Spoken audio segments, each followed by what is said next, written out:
কি এর শর্তনামা এটা? তোমার আর আমার বিয়ের শর্তনামা 7 দফা।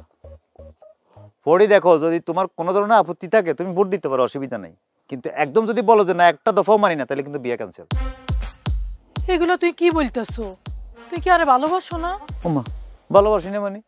ভালোবাসা প্রমাণ লাগবে না। আসো চলো, সমিলে চলো। এই ভালোবাসার প্রমাণ দিতে কেউ সমিলে যায়? আমার ভালোবাসা সমিলে আছে, আমি সেখানে প্রমাণ দিব। সমিলে করাতের সামনে নিজেকে রাখবো, করাত আমাকে 2 পিস করে ফেলবো কাটি, তারপর কলজা বের করবে, তারপর দেখবে সেখানে তোমার জন্য 40 তোলা ভালোবাসা তোলা আছে। তোমার প্রমাণ দিতেছি, আসো। 40 তোলা? 40 তোলা কিনলে? এত কম কিনলে? আই তো তোরে পুরো 80 তোলা দিয়ে ভালোবাসি। আর আই কি তোর মতো মির্জাফর? কি মির্জাফর কেন বলতেছি? তুই তো খুশিটি বেগম। একটা জিনিস তুমি বুঝতেছো না, তোমারে বুঝাই দিতেছি। আমার জন্মের পরের থেকে আমার মেজর ভালোবাসছে কি আমার মা, আদর যত্ন করে বড় করছে। তারপরে মনে করো বন্ধু বান্ধবের একটা সার্কেল তো ছিলই, তাদেরও তো একটা ভালোবাসা ছিল আমার কাছে। এত কথা বলা দরকার নেই, তুমি আগে পড়ো, এগুলো পড়ো, শর্তটা পড়িল। প্রথম পক্ষ মোহাম্মদ মিলন সরকার, পিতা মরহুম আব্দুল আলিম সরকার, গ্রাম পোস্ট বাদ। প্রথম পক্ষ আমি, দ্বিতীয় পক্ষ তুমি। এটা তো নর্মাল আমাদের মধ্যে চুক্তি হইতেছে, এটা পড়ার তো কিছু নেই। তুমি শর্তগুলো পড়ো সরাসরি। দেখো, প্রথম শর্ত আমি কি লিখছি, স্বামীর মায়ের ন্যায় অন্যায় কোনো ব্যাপারে ইন্ডিয়ান সিরিয়ালের ডাইনিদের মতো স্বামীর কানের কাছে কোনো নালিশ করা যাবে না। একদম স্পষ্ট, প্রথম শর্ত এটা। দ্বিতীয় শর্ত, প্রথম পক্ষকে মানসিকভাবে যন্ত্রণা দেওয়ার জন্য মুখে মুখে তর্ক করা যাবে না।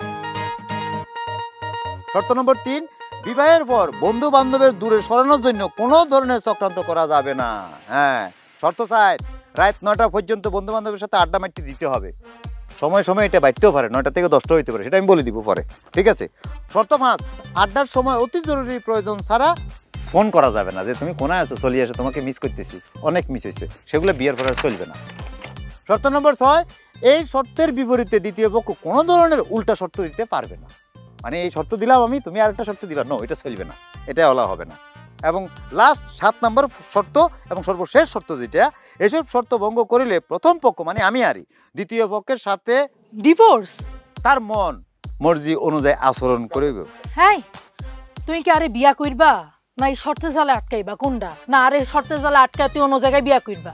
এ হাগলামি করো গিলে। একটা জিনিস তুমি বুঝতেছো না, তোমারে বুঝাই দিতেছি। তোমার সাথে আমার প্রেম হয়েছে গত 3 বছর ধরে। 3 বছর থাকাকালীন সময় তোমার যে ভালোবাসাটা দিছি আমি, দেখলাম ওখানে কিছু শর্ট পড়ছে। শর্ট পড়ছে আমি ওর বুঝতে দিছি। আমি বিভিন্ন জায়গা থেকে দাঁড় করযোগ করি ভালোবাসা আনি, তারপরে তোমারে দিছি। কিন্তু এখন তো এটা বিয়ে শাদীর ব্যাপার, পুরো লাইফ টাইমের ব্যাপার। তখন আমি যদি কোনো কারণে শর্ট পড়ে আমি কি করুম?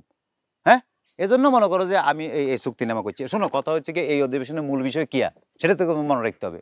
তুমি আমার এই শর্তনামায় সুস্থ মস্তিষ্কে সবকিছু মানিয়া বিয়ের ফিরিতে বসার জন্য আগ্রহ প্রকাশ করিতেছো, করলে তুমি এখানে স্বাক্ষর করিবে। হ্যাঁ হ্যাঁ হ্যাঁ, মানে তুমি সবকিছু পড়িয়া শুনিয়া জানিয়া বুঝিয়া স্বাক্ষর করিতে রাজি আছো? হ্যাঁ, আই রাজি।